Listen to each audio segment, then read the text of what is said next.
네, 이번에는 일본으로 가보겠습니다. 우리 정부가 어제 결정을 내렸죠. 일본 정부를 향해서 한국에 대한 수출 규제 조치 어떻게 할 건지 5월 말까지 확실하게 답을 달라고 요구를 했는데 일본은 답을 안 줬습니다. 그러자 우리 정부가 어제 발표를 했죠. 세계 무역기구 WTO 제소 절차를 다시 진행을 한다. 이렇게 발표를 했습니다. 자, 일본 현지에서 이걸 어떻게 받아들이고 있는지 좀 궁금한데요. 이영채 일본 게이센 여학원대 교수 전화로 연결합니다. 나와 계시죠, 교수님? 네, 안녕하세요. 네, 지금 일본 쪽 반응은 어떻습니까? 네, 일본은 그래 특별하게 크게 뭐 보도를 하진 않았지만 네, 어제 모테기 외상과 그리고 수가 관방장관이 이 한일 간 지금 실무자 협의가 진행되고 있는 과정인데 네, 한국이 일방적으로 WTO에 제소한 것은 음, 유감이다라고 이렇게 표명을 했죠. 예, 그렇죠. 하지만 이 언론들도 이 한국이 일본과 이 협상 중에서 뭐 일본이 말한 전략 물품들에 대한 관리 조치들을 법을 개정도 하고 또 음, 인원도 확보했다라는 이런 지점들은 보도하고 있지 않고요. 네, 마치 한국이 다시 문제를 일으키고 있다라는 이미지식으로 그냥 코멘트를 하고 있는 것 같습니다. 예. 근데 지금 우리 정부의 설명은 그동안에 뭐 대화가 진행이 됐지만 사실은 진전된 게 전혀 없었다. 이런 판단인 거잖아요. 그렇죠. 일본은 실무자 간 협상도 제대로 응하지 않았고요. 예, 그리고 5월 말까지 이제 한국이 그래서 구체적인 조치를 요구한다라고 음, 이야기를 했지만, 음, 뭐 일본 입장은 이게 한국이 일방적으로 설정한 날짜다라고 이 산케 신문이라는 것은 보도를 했기 때문에 네, 실질적으로 일본은 이것을 답을 줄 만한 그런 의지가 처음부터 없었던 거죠. 그러니까요. 그러니까 일본이 수출 규제 해제를 안 하는 걸까요? 못 하는 걸까요? 교수님 어떻게 보세요? 원래 이 수출 규제 카드를 일본이 내세운 목적이 네, 이게 이제 처음부터 한국의 이 강제징용 배상 판결에 대한 실제 일본의 이 경제적 보복 조치였기 때문에 네, 일본 입장은 이 한국이 이게 이제 현금화까지 가는 것에 대한 자기들의 협상 카드라고 계속 봤던 거고 그렇기 음, 때문에 이게 실질적으로 한국이 전략물자 수출 문제라든지 이것들에 대해서 개선 조치를 하더라도 네, 원래 목적이 이게 배상 문제에 대한 카드로서 상정한 이상은 음, 어 표면적인 조치들은 하겠지만 네, 실질적으로 일본의 본심은 다른 곳에 있어서 어, 아마 이 규제 조치를 풀기는 쉽지 않을 거다. 그렇지만 이게 실질적인 효과가 없다는 것을 알면서도 이 네, 정치적 명분으로 이것을 그렇죠. 활용을 하겠죠. 그러니까 지금 한국으로부터 얻어낸 게 아무것도 없는 상태에서 자기들이 해제를 해버리면 속칭 스타일도 구겨버리는 거 아니겠습니까?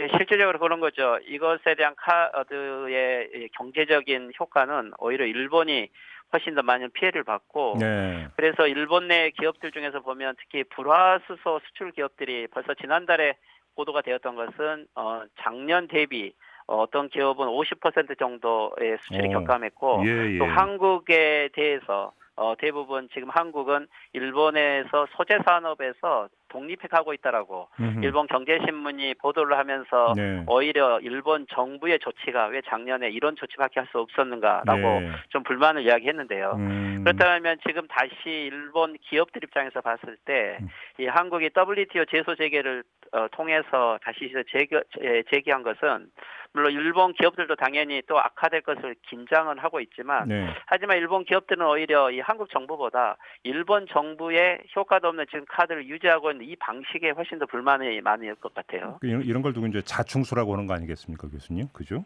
네, 그렇죠. 이러도 저러지도 못하고 있지만 그렇죠. 명분은 최소한 살리고 싶다라는 그러한 입장이겠죠. 혹시 이제 뭐 우리 국내 이제 우리 외교부 같은 경우는 지소미아를 아예 이제 끝내는 문제에 대해서는 좀 신중하게 접근한다 이런 입장이 어제 나왔는데 혹시 지소미아 이야기도 좀 나오고 있습니까, 일본 안에서?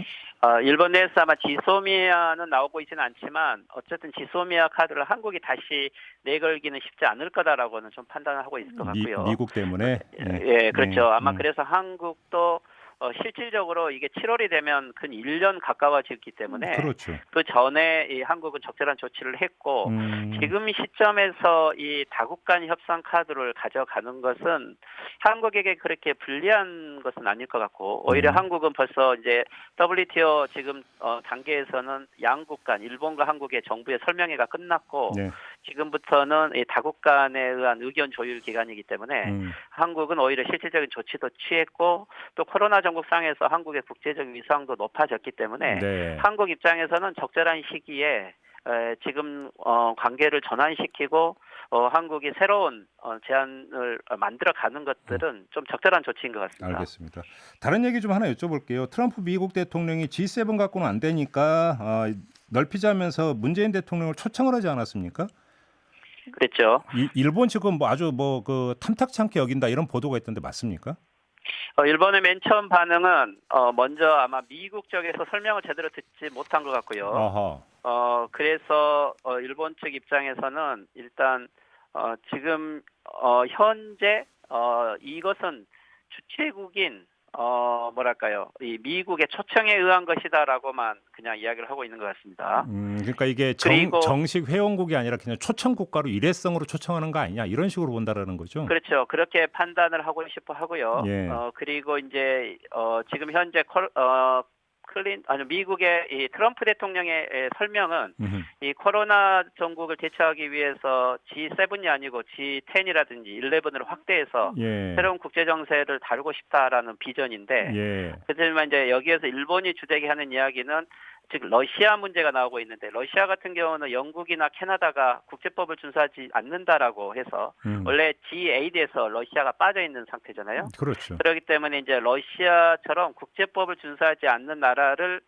지금 유럽 국가가 반대하는 논리처럼, 하지만 일본은 이게 한국을 경계하고 있는 거죠. 예. 그래서 한국이 G7에 들어오게 되면 여기는 이제 뭐랄까요, 일본이 유일하게 아시아 국가로 유럽 국가하고 동등한 입장이었는데 일본의 이 국제적 위상이 추락하고 한국이 들어오는 것을 경계하지요. 네. 그렇지만 한국을 지금 당장 거부할 수 있는 명분은 없기 때문에 유럽 국가가 러시아를 경계하는 이 논리를 그대로 활용을 해서 오히려 이 국제법을 준수하지 않는 나라들을 넣어서는 안 된다고 이야기하는 거죠. 아하. 그렇다면 이 경제 규제 조치, 그리고 국제 배상 논리, 이것들은 한국은 일본 입장에서 보면 국제법을 준수하고 있지 않는 나라라는 것을 유지해야만 네.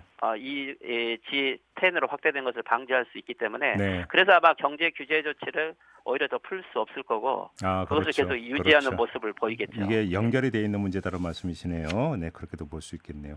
마지막으로 지금 아베 총리 지지율이 계속 빠지고 있다는 보도를 접한 바가 있는데 지금 정치적 상황이 어떻습니까?